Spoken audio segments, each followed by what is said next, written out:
प्रगतिशील समाजवादी पार्टी प्रमुख और अखिलेश यादव के चाचा शिवपाल यादव के भाजपाई होने की अटकलें और कयास चरम पर है।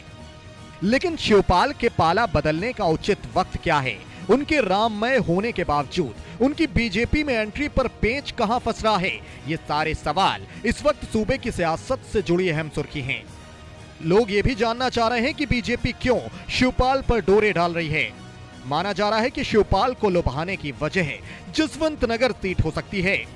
काफी कोशिश के बावजूद ये सीट बीजेपी के कंट्रोल में नहीं आई और इस पर पिछली बार की तरह शिवपाल का कब्जा हो गया। और अब ऐसी चर्चा है कि शिवपाल को बीजेपी लोकसभा या राज्यसभा भेजेगी, जिसके बाद खाली हुई जसवंत नगर सीट से बीजेपी के टिकट पर शिवपाल के बेटे आदित्य यादव को लड़ाया जाएगा। उधर खबर यह भी है कि शिवपाल को आजमगढ़ से आने वाला लोकसभा चुनाव लड़ाया जा सकता है बीजेपी के टिकट से, जिससे सपा के गढ़ आजमगढ़ में यादव मुस्लिम के गठजोड़ का फायदा बीजेपी को मिल सके। यानी एक तीर से कई निशाने। बीजेपी से नजदीकियां बढ़ा रहे शिवपाल को लेकर भगवा खेमा फूक फूक कर कदम उठा रहा है। विश्वस्त सियासी सूत्र ये कहते हैं कि जून या जुलाई तक शिवपाल के भाजपाई होने का सार्वजनिक ऐलान भी हो सकता है। ऐसी संभावनाओं और अटकलों की चर्चा उत्तर प्रदेश की सियासत में जोर पकड़ रही हैं। और इन अटकलों को हवा दी है हालिया अलग अलग घटनाक्रमों ने।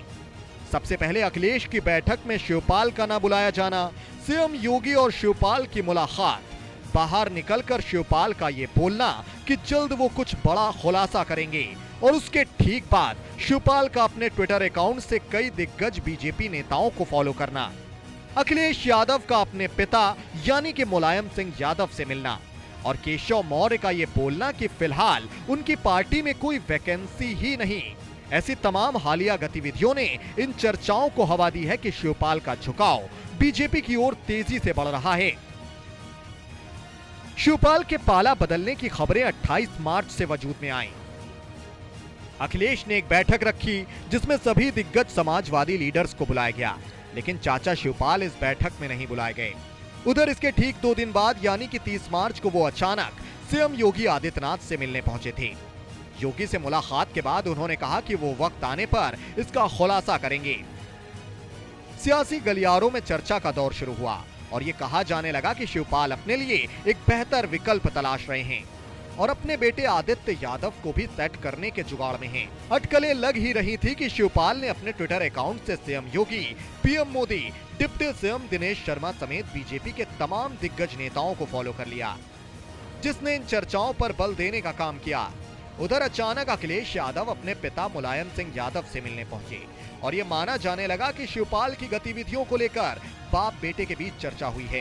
डिप्टी सीएम केशव मौर्य से जब इन अटकलों को लेकर सवाल किया गया तो उन्होंने कहा कि बीजेपी में फिलहाल इस तरह की कोई वैकेंसी ही नहीं है। ऐसे तमाम घटनाक्रम एक के बाद एक वजूद में आए और इस तरह की बातें होने लगी कि बीजेपी शिवपाल को राज्यसभा भेज सकती है और जसवंत नगर सीट उनके बेटे आदित्य यादव को सौंप सकती है। वैसे चाचा भतीजे के बीच कथित अनबन से जुड़ा एक और घटनाक्रम ये भी है, जब शिवपाल यादव इस उम्मीद में थे कि उनके दल बीएसपी के नेताओं को समाजवादी पार्टी तवज्जो देगी। इसके बाबत शिवपाल ने बाकायदा भतीजे अखिलेश को लिस्ट भी सौंपी थी, लेकिन अखिलेश ने शिवपाल की इस फरियाद को नजरअंदाज कर दिया और बीएसपी लीडर्स को टिकट नहीं मिले समाजवादी पार्टी की ओर से, जिसके बाद कई पीएसपी लीडर्स ने नाराज होकर पार्टी छोड़ भी दी थी। अखिलेश के विधायक दल की बैठक में भी शिवपाल को नहीं पूछा गया, जिसके बाद उनकी पार्टी के लीडर समेत तमाम सियासी जानकार इसे शिवपाल की उपेक्षा के तौर पर देख रहे हैं और माना जा रहा है कि शिवपाल इन घटनाक्रमों के मद्देनजर जल्द कुछ बड़ा फैसला और ऐलान कर सकते हैं। अगर ऐसी तमाम अटकलों पर मोहर लगती है तो सूबे की राजनीतिक परिपाटी किस करवट लेगी, इसका अंदाजा आप सहज ही लगा सकते हैं। नमस्कार, मैं हूं मानक गुप्ता। अगर आपको हमारा ये वीडियो पसंद आया हो तो इसे लाइक और शेयर जरूर करें और हां, हमें सब्सक्राइब और फॉलो करना ना भूलें ताकि आप देश और दुनिया की कोई खबर मिस ना करें। तो जुड़े रहिए हमारे साथ और देखते रहिए न्यूज़ 24।